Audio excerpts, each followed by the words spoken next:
Ganito po kami tuwing linggo. Ito nga po pala ay cake dahil birthday ni Ate Marie. Happy birthday Ate Marie.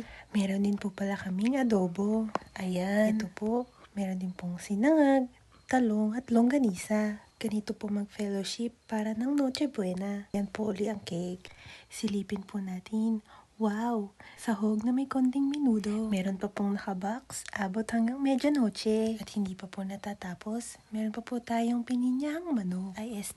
Manok na may konting pinya. Hashtag, hindi tinipid. At syempre, hindi mawawala ang kanin. Meron din po pala nagdala ng chop suey. Wow, very rich. Mahal po kasi ang gulay, kaya dinadaan na lang namin sa green beans. Nalagpasan ko po yung chicharon, pero meron din po kaming mais. Syempre, hindi mawawala ang pansit ni Kuya Edifer. Medyo mabilis po ang camera, hindi ako makahabol. Syempre po, ang white pasta ni Tita Che. Meron din pong garlic bread at salmon. Thank you Lord po sa dami ng pagkain. Ayun lang po, sa susunod na Sunday po uli.